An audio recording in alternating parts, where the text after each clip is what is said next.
Hi, hello beautiful people. My name is Lauren and welcome back to my channel. And today I have a book haul for you where I'm going to talk about all the books that I've acquired so far in the year 2023. So I don't know exactly how many books I have here. It's probably close to 30, I think. These are all the ones I've acquired since the start of the year. I'm definitely acquiring books faster than I'm reading them. I'm certainly reading more this year than I did last year. Last year was just a huge slump for me, but I'm very excited about these books and it's making me very excited to get into my forever growing TBR. I have close to like 200 books now that I need to read on my shelves, and that's really what I've been focusing on this year, is getting to those. So I think I have them kind of broken down into genres, and I think I'm going to talk about the fantasy genre first. It's one of the smaller stacks that I have. So these are definitely some that I'm super excited about. And yeah, let's just get into the books, you know? They're all a little dusty because they've just been sitting on my bottom shelf waiting to be filmed for this haul. So the first one I have is Belladonna by Adeline Grace, and this is one that was really catching everybody by surprise last year. Everybody was really enjoying this. I think the sequel came out this year. I believe it's called Foxglove, or it's coming out. I don't think it's come out yet. I'm not sure. From what I know about the synopsis, it follows an orphan girl who is living with the only family that she knows, and something is happening where they're now in danger and she has to go and seek out the answers to figure out what's going on. I think someone is still targeting her family. It may even link back to her parents' death, maybe. I don't know. I'm just kind of guessing. I do know that death is a character in this story, maybe possibly even the romantic interest, but there is another romantic interest listed in the synopsis, so there could be like a love triangle situation. I know that Adeline Grace has another series. Is it the one, the All the Stars and Teeth or something? I'll put a little cover up of it, just real quick flash of it, and I know a lot of people love that. I think there was definitely some like mixed reviews on it, but this one has been received really well, and the cover is gorgeous. This is the I think I got the Barnes and Noble edition, but I mean, it is like stunning. And look at this. Wow. I love, oh yeah, death is definitely gonna be a romantic interest. Look at that picture. But I am super excited about this one. One of my IRL friends who likes to read, she's read this and she was really obsessed with it, so I'm definitely looking forward to getting to it. And also this lipstick color, I really love the aesthetic of this book. It is gorgeous. I have a sequel to one that I haven't read the first book yet, but I do own it, and it's been something that I've been really interested in getting into. I know a lot of my friends have enjoyed it, and it is The Heart of the Sun Warrior by Su Lin Tan. And the first book is Daughter of the Moon Goddess, and from what I remember about the synopsis on that one, it follows a girl who lives on the moon with her mother, who was exiled because she posed a threat to the kingdom's emperor, and something happens and their location is exposed, so the daughter has to flee because I think the emperor doesn't know she exists, and the daughter has to flee, and she sets out on this quest, and I think there's a romance with the emperor's son, so obviously that's a bit of like a forbidden love going on. And then this is obviously the sequel to that and is going to carry on from everything that happened in the first book. I mean, I think there's probably a lot more to the first book. It sounds like there's going to be a bit of a journey and, like I said, some romance. So I'm very excited to get into this series. And these are just some of the most stunning covers that I have seen. And like I said, a lot of my friends have really enjoyed this one. I haven't seen as many people talk about the sequel, but that may be just because I was kind of out of the book journette loop for a little while there.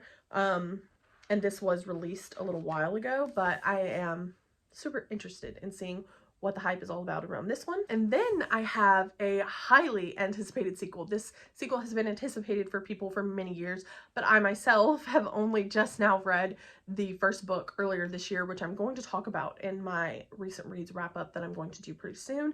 But that is Hellvent by Leigh Bardugo, which is the sequel to Ninth House. And Ninth House follows Alex Stern as she has received this rare offer to go to Yale University, and the only reason that she has been invited there is because she can see ghosts, which are called grays in the book.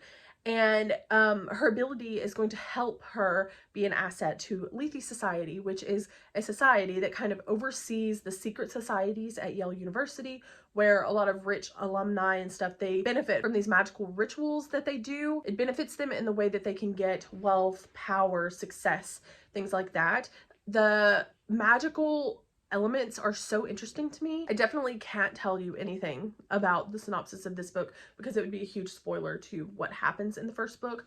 But I will say that the first book, it did take me a little bit of time getting into, but it was one of the first books that I picked up this year, and I just really enjoyed it, and I am super duper interested to get to the sequel and see how everything goes from there. I just really hope that I don't get through this pretty soon and we have to wait years again for the next installment. I'm assuming there's going to be another installment. I'm not sure.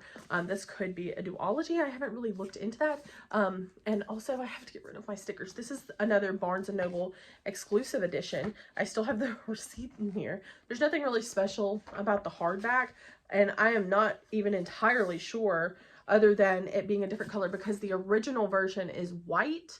I don't know if there's anything super special in here. It looks like I see like some things at the end that have some notes on it, and then there are these really pretty end pages, but I think that Ninth House had some really nice end pages as well. But this art is super creepy and unsettling, but I would expect nothing less from this book. Finally, for my fantasy reads, I have one that is still in the box because I have been preserving it because it did cost a pretty penny. Well, I mean, the overall thing cost a pretty penny in my opinion, but it is, I'll just show you the box. It's obviously the first of Brandon Sanderson's secret novels that he did during quarantine. The first one is actually called Tress of the Emerald Sea, and it is these gorgeous leather-bound editions that they did through the Kickstarter event, and oh, it's just stunning. And like I said, I haven't really taken it out of the box except when I first got it because I just don't want to mess anything up. But there's like beautiful art in the middle. I don't really think that this is spoilery, but I mean, it is absolutely gorgeous. These end pages are beautiful. The book itself is just gorgeous. And the, oh my gosh, the quality of the pages. I think this is just super well done. And I mean, the box came with like a few little goodies. This is like a map on the back of this. And I'm assuming this is maybe a character or something. I have not read any Brandon Sanderson, but I had serious FOMO when everyone was buying these up, and I was like, look, I have to, you know. And then this is like their dragon steel thing, but it's the little spoiler card that tells you what all is in here. There's a little pin for Vin from the Cosmere, and a sticker specifically for Tress, and then this bookmark that is like super good quality, also from Tress. I'm assuming maybe this is the main character. Yeah, I've just been keeping everything in its box because I don't want anything to get damaged because, you know, it was an investment for this one. But for the synopsis of this book, what I know, like I said, this is in the Cosmere. I haven't read anything from Brandon Sanderson, but I do believe these are standalones, but I'm definitely going to read other parts of the Cosmere before I get to this because I know there's like little tidbits and things that tie back to that, little sneak peeks for those who love that universe from him. Jade, get up there. Come on. Go. Get up there. Right here. Look. Okay. Had to help my pitiful dog get on the bed so that she can look out the window and watch my husband and his brother work on my car. Anyway, so I know that this follows Tress, who she has lived a pretty sheltered life, I think. And her best friend is always telling her these stories about these adventures he goes on with his father. And then him and his father go on this voyage together and disaster strikes. And she ends up having to go out into the world on this ship quest to find answers. I don't know. The synopsis is actually kind of vague. but it does sound like it's going to be a quest story, and the synopsis did mention pirates. I think it's just going to be fantastic and beautiful, and I'm just really looking forward to it, and I know that a lot of people have been enjoying this. Oh my gosh. The art. I don't want to show it because it might be a spoiler, but wow. Okay, but look at these, guys. I'm just super impressed with this, period. So I'm definitely looking forward to the second one whenever it arrives, and we don't know the name of it or anything. They were a lot more secretive with this one for people to avoid being spoiled. Okay, apologies if the angle is different. My phone ran out of freaking memory, which that's one of the most annoying things about filming on my phone. So I just had to go in and delete a bunch of stuff to get a little bit of space. So the next group of books I'm going to talk about, I'm calling like a contemporary category, because they could kind of fall into different genres. I have like a couple of YA romances here, and one that is like really like a mystery, I think, but I don't know if necessarily it was intended to be in that genre. So I just have them here to kind of talk about. But the first one is a YA romance that is Whiteout, and it of course has Danielle Clayton, Tiffany D. Jackson, Nick Stone, Nicole Yoon, Angie Thomas, and Ashley Woodfolk, which are all the authors that wrote Blackout together.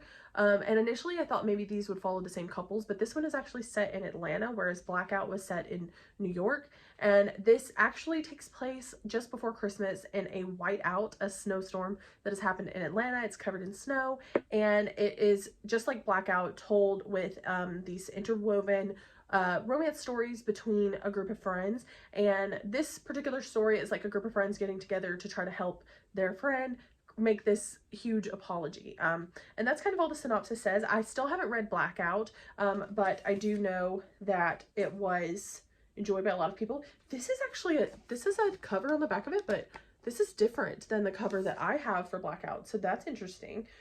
Oh, and it's also all Black teens, which is, fantastic. Obviously, all of these authors are authors of color as well, so I am very excited about this one. The concept just sounds so fun, and I actually really love those stories where it's like different stories, but somehow everyone is connected, like the Valentine's Day movie, and I think there was like a New Year's Eve movie that was like that, or Mother's Day. Like, I think the movies are usually centered around like holidays, and I don't know, I really like those things just to see how everyone is kind of connected together. And so I'm very interested in this, and they're both really short, so I could actually, knock these out pretty quickly if I wanted to. And then I have one that could probably fall into the adult romance genre, but I don't think that that's like the main goal. I think there is some other things going on in the story outside of the romance, but it is Thank You for Listening by Julia Whelan. And Julia is actually a very popular audiobook narrator. I think she actually narrates Emily Henry books, but the story follows an audiobook narrator who no longer narrates romance books. She's kind of become cynical. She doesn't believe in love anymore. And she gets this offer to narrate a romance book with this super secretive but super popular romance narrator, male romance narrator. And she agrees to it because she has a lot of respect for him. She has a lot of respect for the author of the book. And there kind of becomes a connection between the two of them. But I think that the story does also have like a lot of self-discovery moments. And I've heard good things about it. I've heard that it's really beautiful, and I don't know, that's just kind of the vibe I'm looking for. I think that probably if you're an Emily Henry book lover, then you could probably enjoy this one. That's what I'm hoping anyway. Okay, and then the one that kind of could fall into the mystery genre is Yellowface by R.F. Kuang. This is one of the few books, I say few, I pre-ordered more books this year than I ever have before, because Barnes & Noble was doing like some sales for if you pre-ordered books, so I went through and pre-ordered some of the most anticipated ones this year. But this is Yellowface by R.F. Kuang, and like I said, it is a bit of a mystery thriller, I think, but I think it's mostly going to fall into the contemporary genre.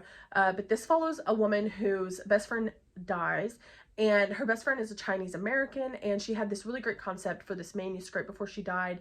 and I think she was getting all this praise, whereas the white main character was not getting the same recognition for her work. And after her best friend dies, she decides to take on her really great manuscript for herself and claim it as her own, even under a pseudonym that would imply that she could be a Chinese American, and like an ambiguous photo that, you know, people can't really tell, is she white, is she Chinese, that kind of thing. And obviously it's cultural appropriation, which is literally the title of this book, Yellowface. She's assuming yellowface. I'm expecting it to have a lot to say. And I've only seen a few people read it so far, and they said they've really enjoyed it. Of course, it's R.F. Kuang. She's really loved. I still haven't read anything by her, of course, but I think I have everything on my TBR, actually. So I really need to get on top of it. I kind of want to read her other books before this one, but I don't know. With this one being a mystery, which I'm assuming it's falls into the mystery category, because I think that somehow someone knows her secret and it's going to kind of be exposed. I think there's also going to be a lot of commentary on the publishing industry in general. So I think this one could fall into the category of a lot of people's favorites this year. Hopefully it falls into my favorites. And then another YA romance that is super duper anticipated for me because of the author, and it is Highly Suspicious and Unfairly Cute by Talia Hibbert, who normally writes adult romance. This is her first foray into the young adult romance genre, and I am very excited about this. I've heard that it's super cute and adorable, and I'm just looking forward to it. But what I know about the synopsis is it follows two young people who were friends when they were younger, and then they've just kind of grown apart, and they've kind of drifted into different circles within their school. And one of them is in like the popular crowd, the other one is more of a loner, I think. But they end up finding themselves both on this like survival journey thing. I think the school is hosting it or something, and there's like a big prize, so they end up having to team up to hopefully get the prize, and a connection forms, and they kind of have to work through maybe some differences that led them to drift apart in the past. But like I said, I've just heard that this is super adorable and wholesome, and I really trust Talia Hibbert with my romance. I really love the first two books in the Brown Sisters trilogy. I haven't read Eve Brown yet, and The Roommate Risk is one that I think everybody should read if you love an angsty romance, because while Talia Hibbert hasn't written a lot of them, she can do tension and angst really, really well, and I want her to write more of them. But I'm very excited to see what she does for the young adult genre. I just think that it's wonderful that this is here, and I can't wait to read it. And then finally, a book that everyone was talking about last year. It was Barnes and Noble's like book of the year, which of course is Lessons in Chemistry by Bonnie Garmus. Sorry about that. And honestly, I think the synopsis is a little vague, but I know that this is rooted in like feminism in the 60s, I believe. She is a star on the cooking show, but obviously there's like a science aspect to it. Like the end pages in this edition are like the periodic table, which stunning. The edges stunning. And I like sought this book out because I just love this edges color with the cover. This is the Barnes & Noble exclusive edition, but she has a cooking show, but apparently she's like teaching women of the world more than that, and she's getting a lot of pushback for this, I think. Besides that, I don't know much. I just know that our main character, she's going against the status quo, and a lot of people feel really inspired and empowered by this story, and I'm looking forward to it. It is also a bit more of a historical fiction, so I don't know. We'll see where I fall. I've seen some people, like obviously I think the general masses have raved about this, but then I've seen more people pick it up within like the niche area of the bookternet that we're in, and they haven't necessarily enjoyed it as much. So I don't know. I'm intrigued to see what all the hype is about this one and see if I love it as much as everyone else. Okay, so now we're gonna hop over to romance, and the first one is one of my like most anticipated books. I will anticipate this author's books for the rest of my life. And if you haven't guessed already, I'm pretty sure you have if you've been here for a little minute. But it is, of course, Happy Place by Emily Henry. I picked this up when it was first released. I really, really wish this was in paperback, but it came out only in hardback, and I just kind of had to, you know, say whatever. I do have People We Meet on Vacation in hardback from Book of the Month, so it's fine that I have the other two in paperback, and this one won't necessarily match, but whatever. she's the only one that I would probably make an exception for. And I don't know why, I just really prefer my romances to be in paperback. Like, I even usually avoid them on book of the month because I want them in paperback. I don't know, I'm odd and very picky about that kind of thing. But Happy Place is one I'm actually reading right now, and I am really enjoying it. I'm like halfway through, but this follows a couple who were together for years, and then they break up, and then 6 months later they end up having to go on their annual vacation with their friend group. And there's a lot of reasons why that happen in the story, but for different reasons they decide that they're going to continue to pretend to be together for the sake of their friends, and so not to ruin this final trip that they're supposed to be going on with their friend group to this house in Maine, because it's actually being sold. And they go there every year. It's very special to them, very sacred. And so they say, well, we'll just, you know, keep the peace and let everyone know that we're still together.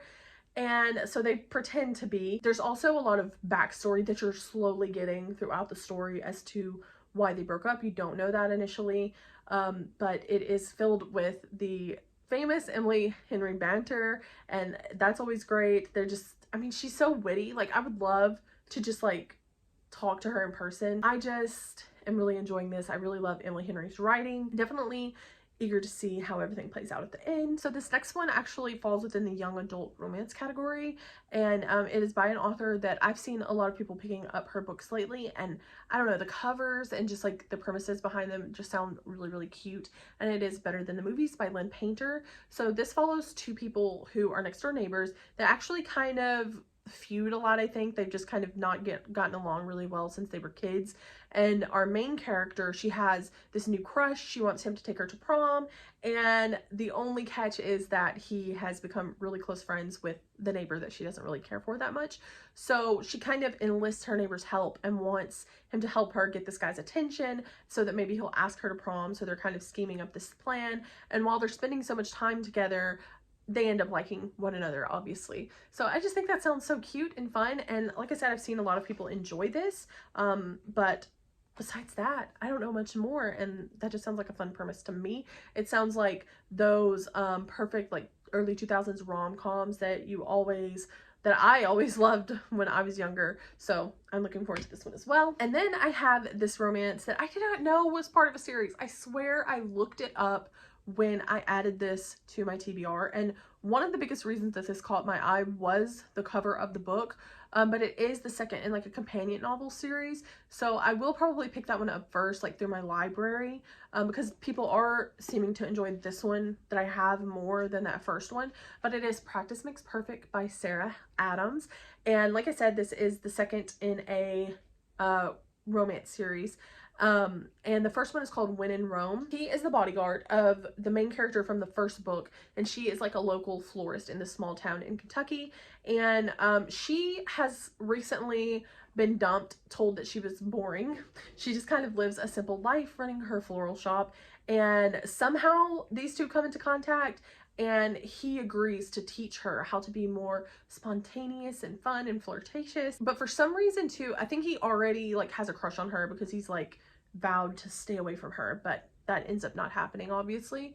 And the two of them spend a lot of time together doing this, and they're probably going to fall in love, obviously. And we're probably going to get a glimpse of the first couple, which is why I want to probably read the first one first. I'm very particular about that. Like, I just don't like to be thrown in the middle of a series, even if it's a companion novel series that can be read as standalones.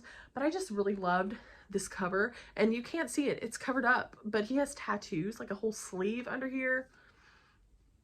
Love it. Yeah, I just think this is going to be adorable. And I actually have a friend in the Discord who was talking about it today and said they gave it 5 stars. So my hopes are getting higher here. And then I have another pre-order from one of my new favorite authors, which is The Boyfriend Candidate by Ashley Winstead. And this premise is actually very similar to the last one, and I didn't realize that until I was going through everything last night and kind of making notes. But this follows a girl who she's a school librarian, and she gets dumped because she's told she's a little too meek in the bedroom. She goes out one night and she comes upon this man, and she agrees to have a one-night stand with him. And while they're at the hotel catches on fire because of this like freak lightning storm that's happening, and he like carries her out, and there's cameras everywhere, and he immediately flees. He's like freaking out about this. And then come to find out, he is actually like running for governor of the state of Texas. Obviously, she is a school librarian, he is obviously a politician, so in order to save face and like keep up appearances, they agree to pretend that they're dating, and you know, they're gonna fall in love. And I am just so excited about this. Like, this might be my next read, but I still do need to read Fool Me Once by Ashley Winstead, and I'm almost wondering, because that one also takes place in Texas, and I feel like it has a bit of a political subplot as well. So I'm almost wondering if there's any connection between the two, but it's not listed as part of a series. So I'm a little worried though that we're going to have like character crossovers, and I can't have that if I've never met the characters before, because then I won't get the references. So I don't know, I'll probably pick up Fool Me Once before this one, but and the cover of this, I love this cover so much. Like, come on, I love it. So yeah, I'm very excited to get into this one soon. Okay, and then I have another book that's part of a companion novel series, and it is the first, Written in the Stars by Alexandria Belfleur. And this was actually supposed to be, well, it was a book club choice for some of my friends' book club, the Kiss and Tell book club, and I picked it up because I was planning on joining in on that, and I haven't been the greatest at keeping up with book clubs this year. It's a sapphic romance, and it follows these two girls. Her brother, one of the girls' brothers, sets them up on this blind date, and actually goes not that great, and they aren't interested in seeing each other again. But when her brother asks about it, she tells him it went wonderfully. Well, he obviously goes back to the other girl and says, that's great that it went so wonderful, and she's like, you know, in her mind, she's like, what the heck are you talking about? It was terrible. But then the sister goes to the guy, or to her, and she's like, can you please pretend that it was, you know, great, because I don't want to hurt my brother's feelings. And they agree. They come up with this agreement to pretend that everything went fine and to pretend they're dating. And then ultimately, that blind date turns out to be a blessing, because they actually do fall in love. And I've heard really good things about this. It is set in Seattle, and I've heard that it's like very atmospheric in that way, about like having Seattle as backdrop. Yeah, like I said, I've heard good things about this. I definitely need to read more sapphic romances, and I'm very excited to get to this one. I had to blow out my candle because I needed somewhere else to stack books, because yikes. Okay, and then I have the Queen of Dirty Talk herself, which is Secretly Yours by Tessa Bailey, the first in yet another companion novel series. This one follows two people who, they're actually obsessed with each other, but they don't know that, each other, they don't know that. And they were friends when they were younger, I believe, and now their personalities clash a lot. So like in their everyday interactions, they aren't really getting along, but yet they like one another. Well, she ends up writing him like this secret admirer letter. I want to say maybe she's like drunk when she does it or something, so she doesn't realize she does it. And then he finds the letter, so then he's like obsessed with his secret admirer. But then in the meantime, they're also growing to get to know one another, but he doesn't know she's the one that wrote the letter. So I don't know, the plot does like, when you explain it, it does sound a little silly and convoluted, but I don't know, I really enjoy Tessa Bailey's writing. I've only read Window Shopping, the Christmas romance, but I really, really loved it. I still need to read It Happened One Summer and the sequel to that. I don't remember what it's called. But like I said, I do love Tessa Bailey's writing, and I need to read more of her books. And then I have a romance that I think gained its popularity due to TikTok, and it is a thicker one, and that is one of the complaints I've seen about it on Goodreads, is that why is it so long, which actually has not been faring really well for romances that have been like gaining popularity. Everyone is making their romances like 600 pages long, and there's no reason that a romance should be that long. But this one in particular is Icebreaker by Hannah Grace, and I've just heard that this one is just so adorable. But it follows an ice skater and a hockey player. Something happens and they end up having to share the rink, and so like the two of them are butting heads a lot.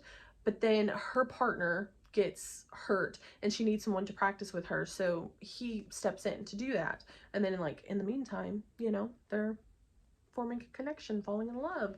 And like I said, it is a long one, so I don't know what could possibly happen. in all those pages. There's probably going to be like multiple conflicts that probably aren't necessary to the plot, but I'm really hoping that it doesn't fall into the category that all these other romances are that I've been reading lately that I have not finished, because they are entirely too long and it's just not necessary to have so many freaking ups and downs for a couple in a romance novel. So I'm hopeful that I enjoy this one, because like I said, I've just heard so many good things about it, and I think it also has a sequel, like a companion novel sequel, I'm not sure. And then I have the novella bind up from Ali Hazelwood, oh my gosh, called Loathe to Love You. So this is the STEMinist novellas that follow 3 women who work in STEM. They're actually 3 best friends, they're roommates, and each girl gets their own novella, and it's like an enemies to lovers situation in each one, which hence the title of the whole bind up, Loathe to Love You. And that's pretty much all I know about it. I know that they've been getting some like mixed reception, and I think that can be the case with like, you know, a romance novella. It can be hit or miss because it's kind of hard to establish a connection in a novella, which is the exact opposite of the problem in the book before that I was talking about. So like, you really got to get that like 300 page mark there to really capture people's love for a romance book. And then I have a book of the month pick, which I know I said I avoid romance books from book of the month because they're in hardback, but this one just sounded too good, and I haven't really seen anybody talk about this one, so I'm hopeful that I go in without any bias and I can really enjoy it. And it is Lunar Love by Lauren Kung Jessen, and this follows a girl. She has inherited her grandmother's matchmaking business. It's based in like Chinese astrology, I believe, the Chinese zodiac signs, something like that. Well, then this dating app is up and coming, and it obviously is like putting pressure on her business, threatening for it to fail, and her and that owner of that app are clashing. Well, then they, I guess like in their fury at one another, they decide that they're going to make matches for one another, see who is actually the better matchmaker in this situation. And then like, because they're spending so much time together, you know, they're going to end up actually being a match for one another. They're going to fall in love.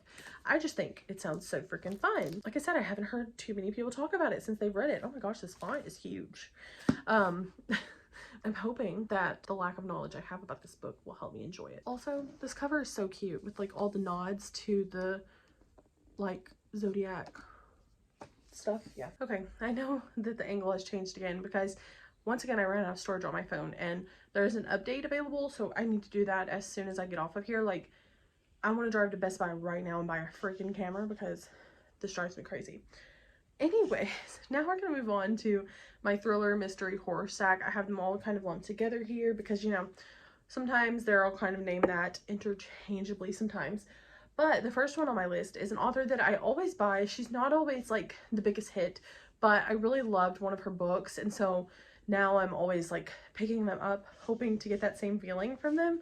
But it is The Only Survivors by Megan Miranda, and this has like a exceptionally short synopsis on Goodreads, but it simply states that this group of friends survived some kind of tragedy. Like, I think one of them died years before or something like that, and they're kind of reuniting 10 years later, and then they start dying one by one, and obviously there's like a mystery to figure out what's going on. I haven't seen anybody talk about this, I don't think. Maybe I did see Haley Hughes talk about it, and I don't think that it was necessarily her favorite, but like I said, Megan Miranda I think is a hit and miss author.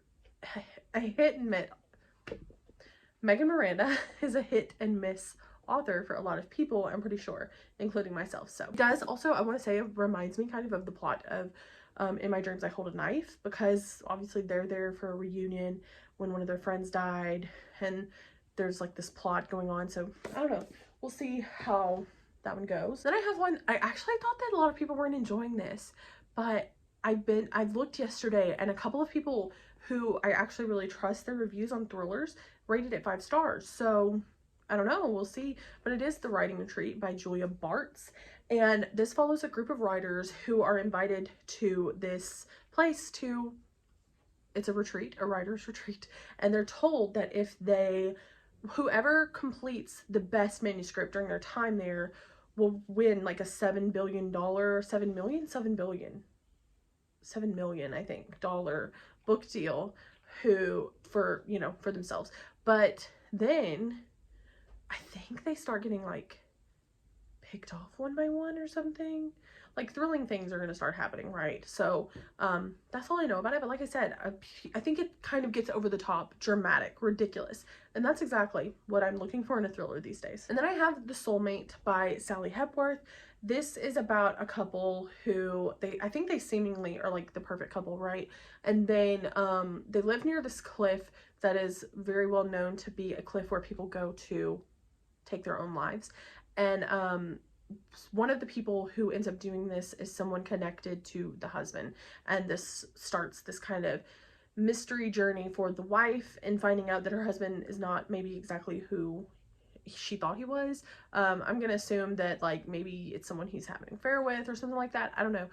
Besides that, I don't know much more about this, but this does seem to be a fairly highly rated thriller. I have read Sally Hepworth before and it was fine, but I'm really intrigued by the premise of this to see how it's all handled as well. Then I have a Reese's Book Club pick, Wrong Place, Wrong Time by Jillian McAllister.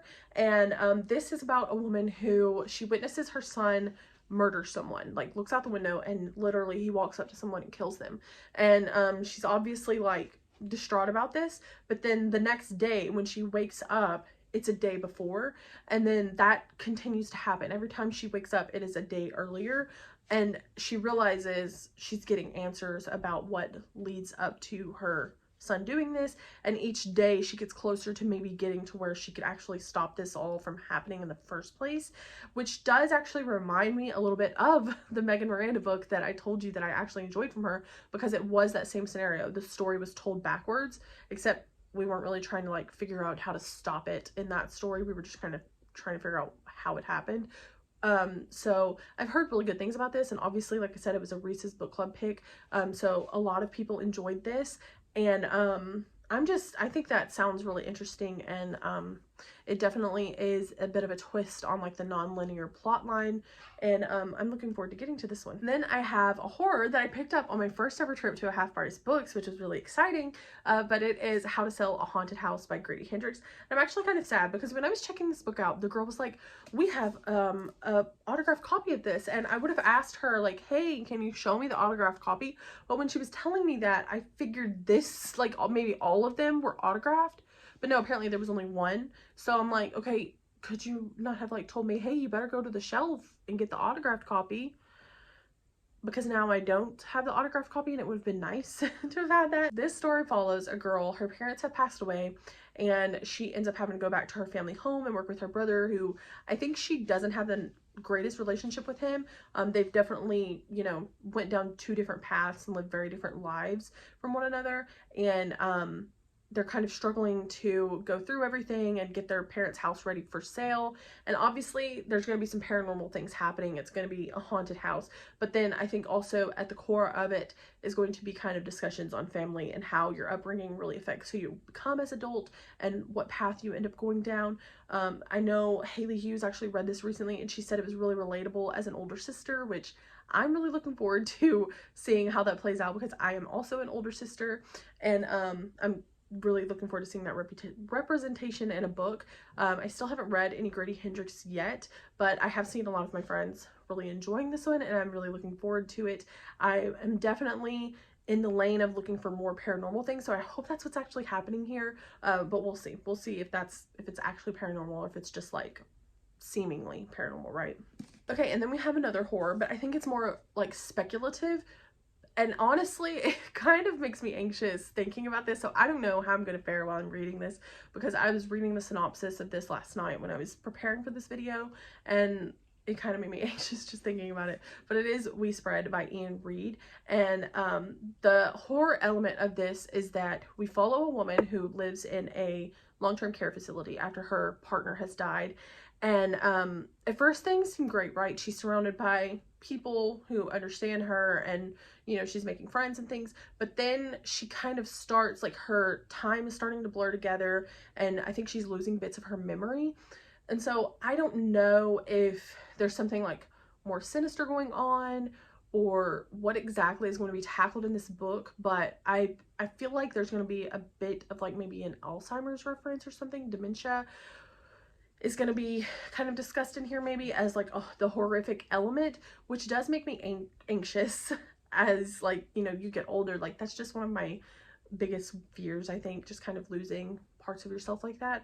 So I'm intrigued. When I picked this book up at a local bookstore, the bookseller there, she was raving about it. She said that it kept her thinking for a long time after that, and it's actually not very long. Like it's tiny, it's really cute actually, but I know that a lot of people have been really enjoying this. Gabby Reeds actually cried when she read this, so like a horror that makes you cry, like feel so much emotionally.